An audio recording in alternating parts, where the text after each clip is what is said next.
Hello students. आज हम पढ़ेंगे राजस्थान बोर्ड कक्षा 8 विज्ञान का नवा अध्याय जंतुओं में जनन। आपने पाचन, संचरण एवं श्वसन प्रक्रम के बारे में पिछली कक्षा में पढ़ा था। क्या आपको इनके विषय में याद है? ये प्रक्रम प्रत्येक जीव की उत्तरजीविता के लिए आवश्यक है। आप पौधों में जनन के लिए विषय भी पढ़ चुके हैं। जनन जाति मतलब स्पीशीज की निरंतरता बनाने के लिए आवश्यक है। कल्पना कीजिए कि यदि जीव प्रजनन नहीं करे तो क्या होगा। आप इस बात को मानेंगे कि जीवों में जनन का विशेष महत्व है, क्योंकि यह एक जैसे जीवों में पीढ़ी दर पीढ़ी निरंतरता बनाए रखना सुनिश्चित करता है। आप पिछली कक्षा में पौधों में जनन के विषय में पढ़ ही चुके हैं। इस अध्याय में हम जंतु किस प्रकार जनन करते हैं ये पढ़ेंगे। ठीक है, तो जनन की विधियाँ। क्या आपने विभिन्न जंतुओं के बच्चों को देखा है? कुछ जंतुओं के बच्चों के नाम सारणी 9.1 में भरने का प्रयास कीजिए, जैसे क्रम संख्या 1 से 5 में उदाहरण देकर समझाया गया है। आपने विभिन्न जंतुओं के बच्चों को जन्म होते हुए भी देखा होगा। क्या आप बता सकते हैं कि चूजे और इल्ली या कैटरपिलर किस प्रकार जन्म लेते हैं? बिलोटे और पिल्ले का जन्म किस प्रकार होता है? क्या आप सोचते हैं कि जन्म के पूर्व ये जीव वैसे ही दिखाई देते होंगे जैसे कि अब आप दिखाई देते हैं? आइए पता लगाते हैं। पौधों की तरह जंतुओं में भी जनन की दो विधियाँ होती हैं। पहला लैंगिक जनन और दूसरा अलैंगिक जनन। ठीक है, तो यहाँ पर जो सारणी दी गई थी उसमें देखो, मनुष्य का बच्चा होता है उसको शिशु बोलते हैं, और बिल्ली के बच्चे को बिलोटा बोलते हैं, कुत्ते के बच्चे को पिल्ला बोलते हैं, तितली के बच्चे को बोलते हैं कैटरपिलर। ठीक है, मुर्गी का बच्चा जिसको चूजा बोलते हैं, गाय के बछड़े को गाय का बछड़ा होता है, और मेंढक का होता है मेंढक के बच्चे को बोलते हैं कुछ जीरा या कुछ ऐसे बोलते हैं। ठीक है, लैंगिक जनन। कक्षा 7 में आपने पौधों में जनन के विषय में पढ़ा था। इसे स्मरण करने का प्रयास कीजिए। आपको याद होगा कि लैंगिक जनन करने वाले पौधे में नर एवं मादा जननांग अलग अलग भाग होते हैं। क्या आप इन पौधों के नाम बता सकते हैं? जंतुओं में नर एवं मादा में विभिन्न जनन भाग एवं अंग होते हैं। पौधों की ही तरह जंतु भी नर एवं मादा युग्म बनाते हैं, जो संलेत होकर युग्मनज बनाते हैं। वह युग्मनज विकसित होकर एक नया जीव बनाता है। इस प्रकार का जनन, जिसमें नर एवं मादा युग्मक का संलयन होता है, लैंगिक जनन कहलाता है। आइए हम मनुष्य में जनन भागों का पता लगाएं तथा जनन प्रक्रम का अध्ययन करें। तो नर जनन अंगों में एक जोड़ा वृषण, 2 शुक्राणु नलिका तथा 1 शिशन, इसको लिंग बोलते हैं, होते हैं। वृषण नर युग्मक बनाते हैं जहाँ शुक्राणु होते हैं। वृषण लाखों शुक्राणु उत्पन्न करते हैं। चित्र 9.2 को देखिए। अभी जो 9.2 नीचे ये दिखाई दे रहा है इस तरह से, है ना, जिसमें शुक्राणु का चित्र दिखाया गया है। शुक्राणु यद्यपि बहुत सूक्ष्म होते हैं, पर प्रत्येक में एक सिर, एक मध्य भाग एवं एक पूंछ होती है। क्या शुक्राणु एकल कोशिका जैसे प्रतीत होता है? वास्तव में हर शुक्राणु में कोशिका के सामान्य संघटक पाए जाते हैं।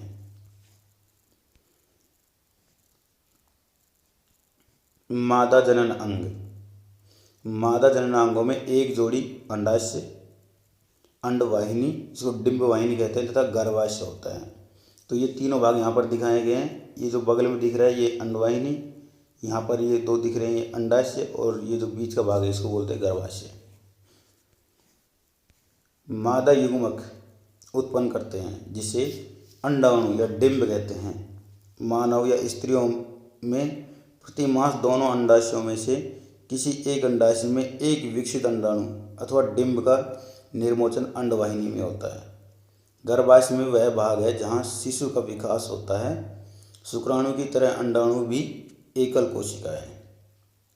ठीक है, तो यहाँ पर देखो चित्र में आगे बताएंगे। यहाँ पर ये जो अंडाणु या डिंब है, इसमें ये जो दिख रहे हैं जिसको शुक्राणु बोलते हैं, ये आकर जब इससे मिलते हैं तो इनमें सिर्फ एक ही इसके अंदर एंटर हो पाता है, और ये जब दोनों मिलते हैं तब यहाँ पर शिशु का निर्मोचन होता है, मतलब शिशु का विकास होता है। ठीक है। और ये इस तरह से मिलने के बाद में ये इस तरह से मिल जाते हैं और धीरे धीरे इनका विकास शुरू हो जाता है। बूझो पूछ रहा है, बूझो को पता है कि विभिन्न जंतुओं में अंडे का साइज अलग अलग होता है। अंडाणु अति सूक्ष्म हो सकते हैं जैसे कि मनुष्य में, अथवा बहुत बड़े भी होते हैं जैसे कि मुर्गी के अंडे। शुतुरमुर्ग का अंडा सबसे विशाल होता है। तो निषेचन क्या है, देखिए। जनन प्रक्रम का पहला चरण शुक्राणु और अंडाणु का संलयन है। जब शुक्राणु अंडाणु के संपर्क में आते हैं तो इनमें से एक शुक्राणु अंडाणु के साथ संलयित हो जाता है।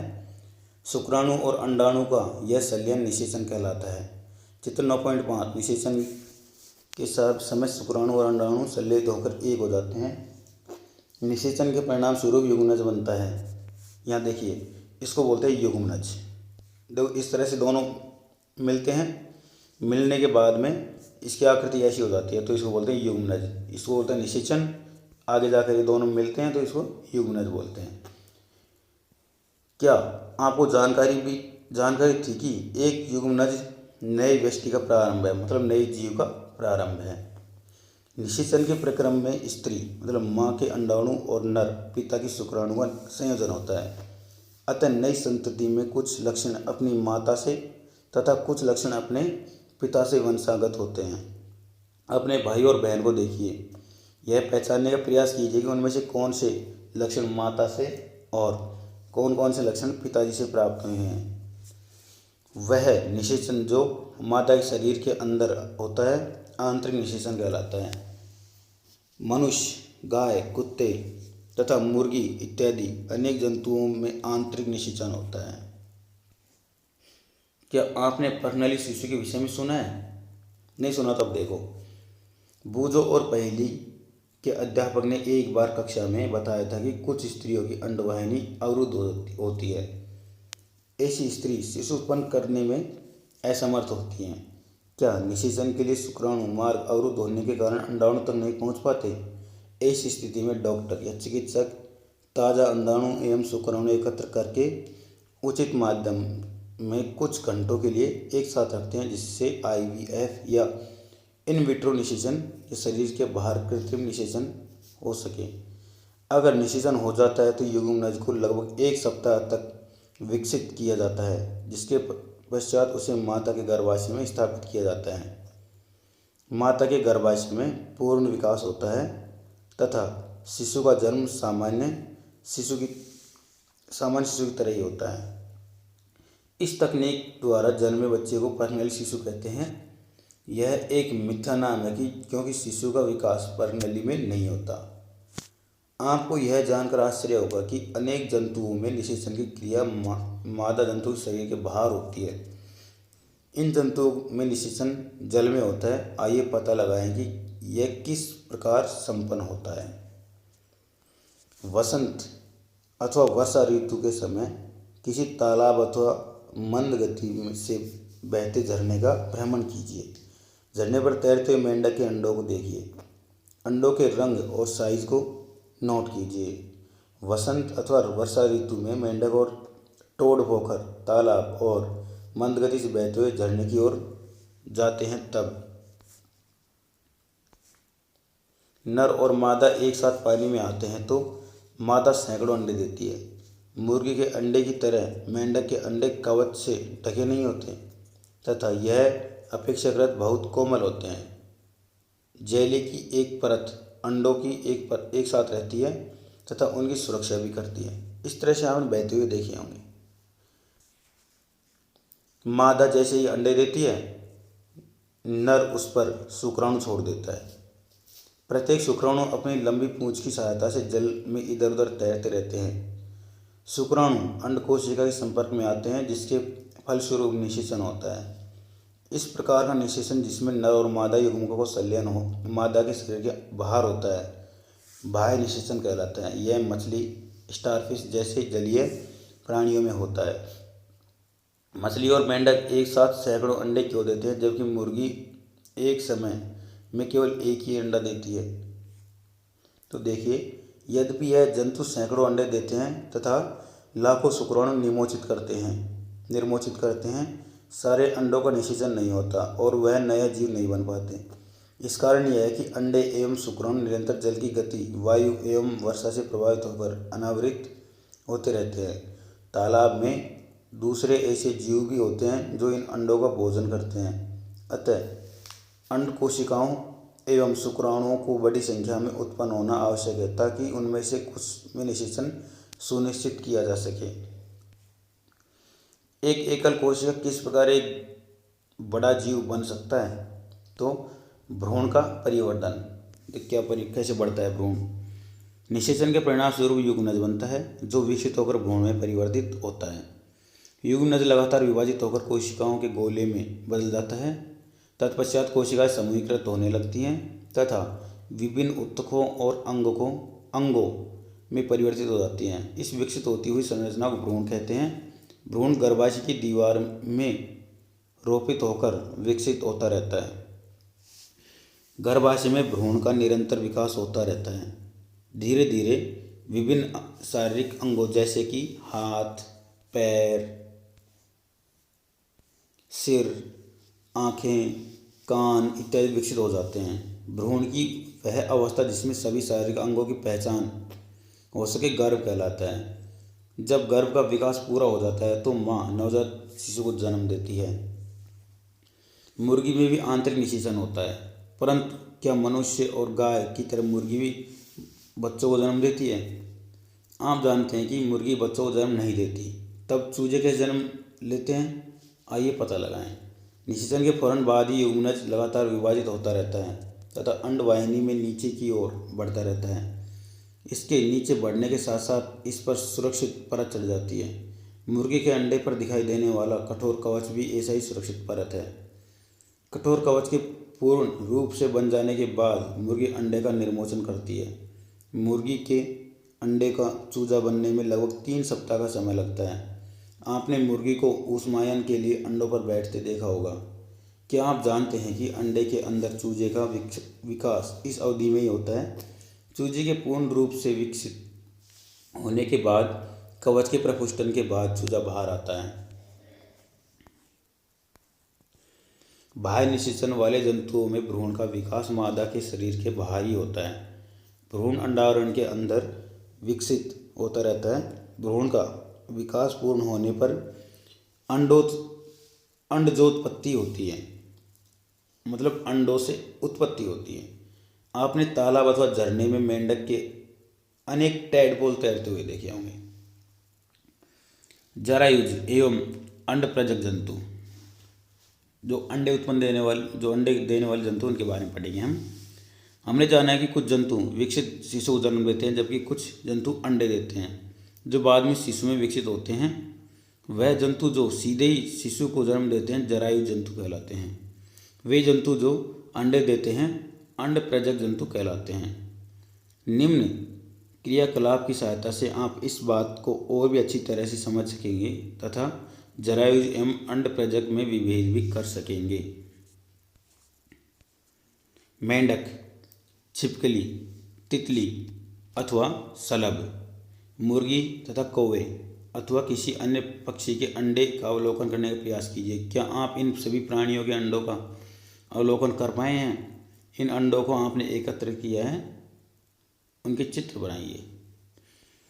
कुछ जंतुओं के अंडों का अवलोकन करना सरल है क्योंकि उनकी माँ शरीर के बाहर अंडे देती है, परंतु आप गाय, कुत्ता अथवा बिल्ली के अंडे एकत्र नहीं कर सकते, इसलिए क्योंकि ये अंडे नहीं देते। इनमें माँ पूर्ण विकसित शिशु को ही जन्म देती है। यह जरायु जंतु के उदाहरण हैं। अब क्या आप जरायु एवं अंडप्रजक जंतुओं के कुछ अन्य उदाहरण दे सकते हैं? अगर आप दे सकते हैं तो दे के बताइए कि बच्चे कौन कौन से जंतु देते हैं और अंडे कौन कौन से जीव देते हैं। ठीक है, अब पढ़ेंगे हम शिशु से वयस्क, एक बच्चे से बड़ा कैसे वो होता है। नवजात जन्मे प्राणी अथवा अंडे के प्रपुष्टन से निकले प्राणी तब तक वृद्धि करते रहते हैं जब तक कि वे वयस्क नहीं हो जाते। कुछ जंतुओं में नवजात जंतु वयस्क से बिल्कुल अलग दिखाई पड़ते हैं। रेशम कीट के जीवन चक्र का स्मरण कीजिए।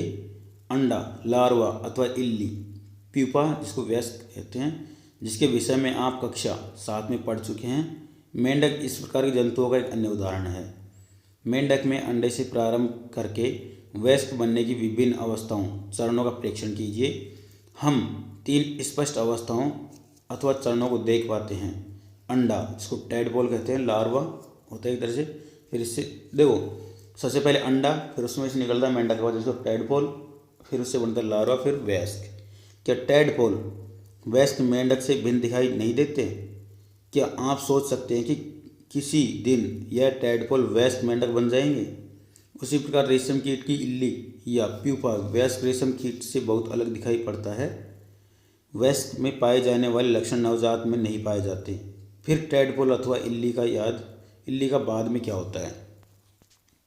तो देखो, इस तरह से ये अंडे होते हैं, फिर ये शुरू में टैडपोल इस तरह से होता है, फिर थोड़ा सा विकसित होता है, फिर बाद में बड़ा मेंढक बन जाता है, फिर ये फिर से अंडे देता है, फिर इस तरह से आरंभी टैडपोल बनता है, फिर बाद में बड़ा टैडपोल बन जाता है, फिर ये अंडे देता है। तो इस तरह से ये क्रम लगातार चलता रहता है। ठीक है, समझ गए होंगे कि एक मेंढक का जीवन चक्र कैसे होता है। हाँ, आपने एक सुंदर शलभ को कोकून से बाहर निकलते देखा होगा। कोकून मतलब कोया, जो रुई के जैसा बना होता है, पेड़ पौधों की डालियों पे देखा होगा आपने।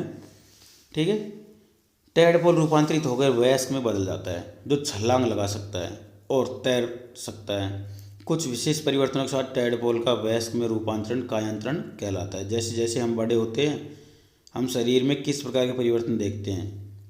क्या आप सोच सकते हैं कि हमारा भी कायांतरण होता है? मनुष्य में जन्म के समय से ही नवजात शिशु में वयस्क समान शारीरिक अंग मौजूद होते हैं। अब हम पढ़ेंगे अलैंगिक जनन।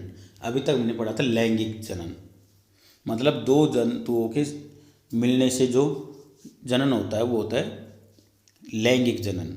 ठीक है, मतलब स्त्री और नर, इनके मिलने से जो जनन होता है उसको लैंगिक जनन बोलते हैं। ठीक है, अब देखिए अलैंगिक जनन। अब तक हमने जनन प्रक्रम का अध्ययन उन जंतुओं में पढ़ा जिनसे हम परिचित हैं, परंतु अत्यंत छोटे जंतु जैसे हाइड्रा व सूक्ष्मदर्शी जंतु जैसे कि अमीबा में जनन किस प्रकार होता है, क्या आप उनके प्रजनन करने के ढंग के विषय में जानते हैं? आइए इनका पता लगाएं। तो देखिए, हाइड्रा के बारे में पढ़ते हैं। हाइड्रा की स्थायी स्लाइड लीजिए। आवर्धक लेंस अथवा सूक्ष्मदर्शी की सहायता से इस स्लाइड का अध्ययन कीजिए। जनक के शरीर से क्या कुछ उभरी हुई संरचनाएं दिखाई देती हैं? इन उभरी हुई संरचनाओं की संख्या ज्ञात कीजिए, इनका साइज भी ज्ञात कीजिए। हाइड्रा का चित्र वैसा ही बनाइए जैसा कि आपको दिखाई देता है। इसकी तुलना चित्र 9.11 से कीजिए। देखो, हाइड्रा इस तरह से होता है।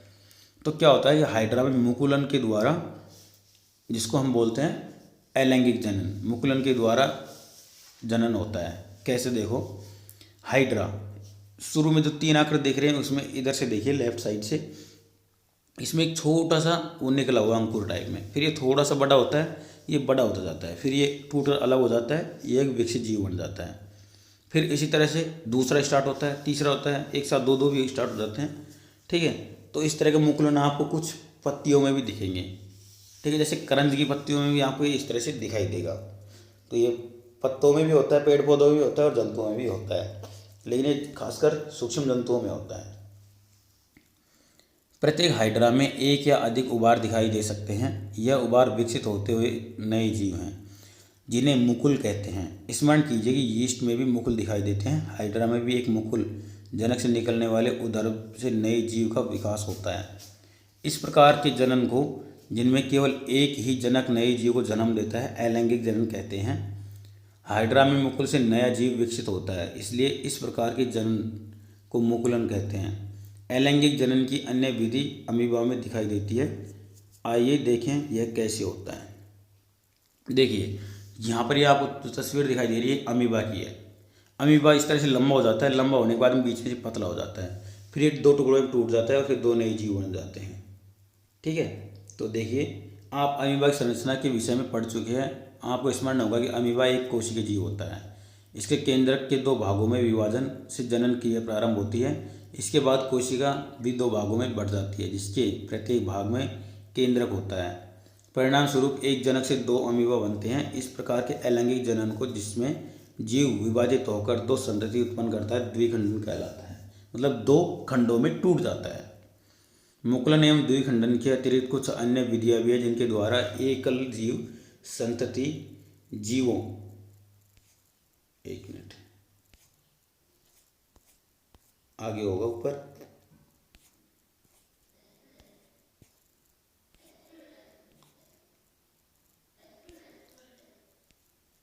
चलो आगे डोली की कहानी पढ़ते हैं। ये जो क्लोन है, देखो डोली के बारे में थोड़ा बता दूं कि ये पहला ऐसा जीव था जिसको पर्कनली में बनाया गया था। इस पृथ्वी पर पहला जीव था जो पर्कनली में बनाया गया था। किसी समरूप कोशिका या किसी अन्य जीवित भाग अथवा संपूर्ण जीव को कृत्रिम रूप से उत्पन्न करने की प्रक्रिया क्लोनिंग कहलाती है। किसी जंतु की सफलतापूर्वक क्लोनिंग सर्वप्रथम इयान विल्मट और उसके सहयोगी ने एडिनबर्ग स्कॉटलैंड के रोजलिन इंस्टीट्यूट में की। उन्होंने एक भेड़ को क्लोन किया जिसका नाम डोली रखा गया। डोली का जन्म 5 जुलाई 1996 को हुआ था। यह क्लोन किया जाने वाला पहला स्तनधारी था। डोली की क्लोनिंग करते समय फिन डॉरसेट नामक मादा भेड़ की स्तन ग्रंथि से एक कोशिका एकत्रित की गई। उसी समय स्कॉटिश ब्लैकफेस ईव से एक अंड कोशिका भी एकत्रित की गई। अंड कोशिका के केंद्र को हटा दिया गया। तत्पश्चात फिन डॉरसेट भेड़ की स्तन ग्रंथि से ली गई कोशिका के केंद्रक को स्कॉटफिश ब्लैकफेस ईव की केंद्रक विहीन अंडाविहीन में स्थापित किया गया। इस प्रकार उत्पन्न अंड कोशिका को स्कॉटफिश ब्लैकफिश ईव में रोपित किया गया। अंड कोशिका का विकास एवं परिवर्धन सामान्य रूप से हुआ तथा अंततः डोली का जन्म हुआ। यद्यपि स्कॉटफिश ब्लैकफिश ईव ने डोली को जन्म दिया था, परंतु डोली फिन डॉरसेट के भेड़ के समरूप थी जिसमें केंद्रक लिया गया था, क्योंकि स्कॉटिश ब्लैकफिश ईव के केंद्र को अंड कोशिका से हटा दिया गया था। अतः डोली में स्कॉटफिश ब्लैकफिश ईव का भी कोई भी लक्षण परिलक्षित नहीं हुआ। डोली एक फिन डॉरसेट भेड़ की स्वस्थ क्लोन थी जिसने प्राकृतिक लैंगिक जनन द्वारा अनेक संततियों को जन्म दिया। दुर्भाग्य से फेफड़ों के संक्रमण के कारण 4 फरवरी 2003 को डोली की मृत्यु हो गई। डोली के बाद स्तनधारियों के क्लोन बनाने के अनेक प्रयास किए गए, परंतु बहुत तो जन्म से पहले ही मर गए तथा कुछ की जन्म के बाद मृत्यु हो गई। क्लोन वाले जंतुओं में अक्सर जन्म के समय अनेक विकृतियां होती हैं। तो ये अपना अध्याय था। ठीक है, आपको कैसा लगा हमें कमेंट करके ज़रूर बताएं। अब हम इसके प्रश्नोत्तर ज़रूर करेंगे। तो देखिए इसके प्रश्नोत्तर कैसे होते हैं। सजीवों के लिए जनन एक महत्वपूर्ण है, क्यों? देखो, सजीव अपनी जाति को समान बनाए रखने के लिए अपने समान जंतुओं का उत्पन्न करते हैं, जिसके कारण वो जाति वैसी वैसी बनी रहती है, उसमें जीवों की कमी नहीं होती। ठीक है, इसलिए सजीव अपने समान शिशु उत्पन्न करते हैं। मनुष्य में निषेचन प्रक्रम को समझाइए। देखो, मनुष्य में निषेचन इस प्रकार से होता है। मनुष्य में 2 युग्मक होते हैं, पहला नर युग्मक और दूसरा मादा युग्मक। तो नर युग्मक होता है, वो बनता है जो नर होता है उसके वृषण के अंदर, और जो मादा युग्मक है जिसको अंडाशय बोलते हैं, ये स्त्री के अंडाशय में बनते हैं। ठीक है, और जब ये दोनों एक दूसरे के साथ मिलते हैं तो जो मनुष्य के जो नर युग्मक है जिसको हम शुक्राणु बोलते हैं, वो शुक्राणु जो मादा के जो अंडाशय हैं उनमें आते हैं, और जब ये दोनों एक दूसरे में मिलते हैं तो जिससे बनता है युग्मनज, और युग्म परिवर्तित होकर शिशु बनाता है। ठीक है, तो इस प्रकार से मनुष्य के अंदर निषेचन होता है। सर्वोचित उत्तर चुनिए, मतलब जो सबसे अच्छा उत्तर होगा वो। आंतरिक निषेचन होता है, किसके अंदर होता है? मादा के शरीर के अंदर। ठीक है।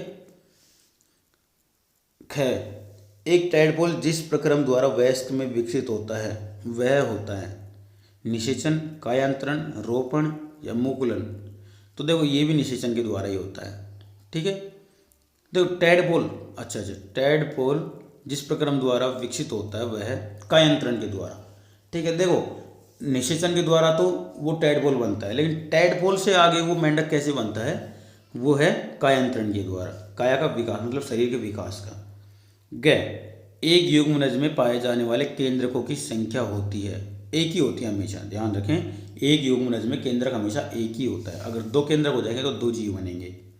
चौथा, सत्य और असत्य के आगे आपको ट्रू और फॉल्स मतलब टी और एफ लिखना है। तो पहला, अंड प्रजक जंतु विकसित शिशु को जन्म देते हैं, ये असत्य है। अंड जो अंडे देने वाले जंतु हैं उनमें शिशु बाहर बनता है, तो इसमें एफ। प्रत्येक शुक्राणु एक एकल कोशिका है। देखिए, प्रत्येक शुक्राणु एकल कोशिका नहीं है, ये बहुत सारी कोशिकाओं का एक झुंड होता है, ठीक है। तो ये जो अपना ख ऑप्शन है ये भी क्या है, फॉल्स है, एफ। मेंढक में बाह्य निषेचन होता है, ये सत्य है, तो मतलब टी। वह कोशिका जो मनुष्य में नए जीवन का आरंभ करते युग्मक कहलाती है, तो ये सत्य है। निषेचन के पश्चात दिया गया अंडा एक एकल कोशिका है, तो अंडा एक एकल कोशिका, ये सत्य है। निषेचन के पश्चात नहीं, हाँ सही है, बिल्कुल सत्य है ये भी। अमीबा मुकुलन द्वारा जनन करता है, तो यही सत्य है, टी। अलैंगिक जनन में भी निषेचन आवश्यक है, ये असत्य है। द्विखंडन अलैंगिक जनन की एक विधि है, ये भी सत्य है, टी। निषेचन के परिणाम स्वरूप युग्मनज बनता है, ये भी सत्य है। भ्रूण एक एकल कोशिका का बना होता है, ये असत्य है। भ्रूण बहुत सारी कोशिकाओं के द्वारा बना होता है, ठीक है। आगे छोटे छोटे प्रश्न है, युग्मनज और गर्भ में दो भिन्नताएं बताइए। देखो, युग्मनज क्या होता है, जब अंडा और शुक्राणु जब मिलते हैं तो जो मिलने की जो प्रक्रिया है उसको बोलते हैं युग्मनज, ठीक है। और जब ये दोनों मिल जाते हैं, मिलने के बाद में एक जो शिशु होता है वो धीरे धीरे विकसित होने लगता है, तो एक विकसित शिशु जिसके सारे अंग तैयार हो जाते हैं, बन जाते हैं, तो उस शिशु को बोलते हैं गर्भ, ठीक है। मतलब एक गर्भ में सारे अंग मौजूद होते हैं, जीव जो भी जीव होता है उसके सारे अंग मौजूद होते हैं, उसको गर्भ बोलते हैं। और युग्मनज में कोई अंग नहीं होता, सिर्फ अंडाशय और शुक्राणुओं का मिलन होने से युग्मनज बनता है, ठीक है। अलैंगिक जनन की परिभाषा लिखिए। जंतुओं में अलैंगिक जनन की दो विधियों का वर्णन कीजिए। अलैंगिक जनन की दो विधियां, पहला था मुकुलन और दूसरा था द्विखंडन, जो हमने अभी अमीबा में पढ़ा था, और अमीबा में और एक में और पढ़ा था हमने, ठीक है। तो इस तरह से इनकी विधियों को वर्णन करना है। तो देखो, सबसे पहले हम अमीबा लेते हैं। अमीबा अपने शरीर में से एक छोटा सा मुकुलन निकालता है, ठीक है। मुकुलन मतलब एक छोटा सा मुकुल निकालता है, छोटा, जिसको अंकुर होता है, पौधे में जैसे अंकुर निकलता है उस तरह से वो धीरे धीरे बड़ा होता है। बड़ा होने के बाद वो टूटकर अलग हो जाता है और एक अलग नया अमीबा तैयार कर लेता है, जिसको बोलते हैं मुकुलन, ठीक है। इसी प्रकार से द्विजनन क्या होता है, कुछ एक कोशिकीय जीव अपने जो आकार उसको थोड़ा लंबा करते हैं, फिर बीच से पतला हो जाता है, पतला होने के बाद में उसके दो भाग हो जाते हैं, मतलब एक कोशिका से दो कोशिकाएं बन जाती हैं। तो इस प्रकार से दो कोशिकाएं अलग अलग जीव बना लेती हैं, ठीक है, जिसको बोलते हैं द्विखंडन। सातवां प्रश्न, मादा के किस अंग जनन में भ्रूण का रोपण होता है, तो इसको बोलते हैं गर्भाशय, ठीक है। आठवां, कायांतरण किसे कहते हैं, उदाहरण दीजिए। देखो, मेंढक का शरीर जब मेंढक में युग्मनज बनता है तो वो बहुत छोटा होता है बिल्कुल, फिर वो लार्वा बनता है, मतलब हल्का सा जीव बनता है, फिर वो विकसित होकर मेंढक को बनाते हैं, मेंढक बन जाता है। तो वो छोटा सा टैडपोल जब विकसित होकर मेंढक बनता है तो जो उस प्रक्रिया है पूरी, उसको बोलते हैं कायांतरण, ठीक है। मतलब काया मतलब शरीर, अंतरण मतलब बदलना, उसका शरीर टैडपोल से मेंढक में बदल गया। आंतरिक निषेचन एवं बाह्य निषेचन में भेद कीजिए। आंतरिक निषेचन जंतुओं के शरीर के अंदर होता है और बाह्य निषेचन किसी बाहरी माध्यम में जैसे जल में होता है। इसका उदाहरण, जैसे आंतरिक निषेचन मनुष्य या स्त्री के शरीर के अंदर होता है, और बाह्य निषेचन जैसे जल के अंदर मेंढक और मेंढकी द्वारा छोड़े गए जो भी उनके अंडाणु हैं और शुक्राणु हैं उनके मिलने से होता है, ठीक है। नीचे दिए गए संकेतों की सहायता से क्रॉस शब्द पहेली को पूरा कीजिए। देखो, ये शब्द पहेली तो आप अब पूरा कर लीजिए क्योंकि ये प्रश्न में नहीं आता इस तरह के, ठीक है। फिर भी हम बढ़ते हैं। यह अंडाणु उत्पादित होते हैं, यहाँ अंडाणु उत्पादन होते हैं तो इसको बोलते हैं अंडाशय। जहाँ पर अंडाणु उत्पन्न होते हैं उसको बोलते हैं अंडाशय। तो एक से लेकर भरेंगे हम अंडाशय, बाएं से दाईं ओर चलेंगे, ठीक है। दूसरा, वृषण में उत्पादित होते हैं, तीसरे नंबर से भरेंगे हम, वृषण में उत्पादित होते हैं शुक्राणु। तो सु लिखा हुआ है और नु लिखा हुआ है, बीच में क्रा लिखना है, शुक्राणु। चौथे नंबर से हमको भरना है हाइड्रा का अलैंगिक जनन होता है मुकुलन द्वारा, तो मुंह और न भरा हुआ है तो बीच में लिखना है मुकुलन। ठीक है, अब ऊपर से नीचे भरेंगे। यह मादा युग्मक है। एक में क्या होता है, मादा युग्मक अंडाणु। ठीक है, अंडाणु। दूसरे में भरेंगे नर और मादा युग्मक का मिलना निषेचन कहलाता है। ठीक है, निषेचन है।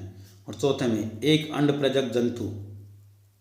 एक अंड प्रजक जंतु क्या होता है, मुंह, इस मुंह से क्या स्टार्ट होता है, क्या नाम होता है, अंड प्रजक जंतु। क्या होता है, जो अंडे देने वाला जंतु होता है उसका नाम मुंह से याद आएगा। ठीक है, याद कर लेना।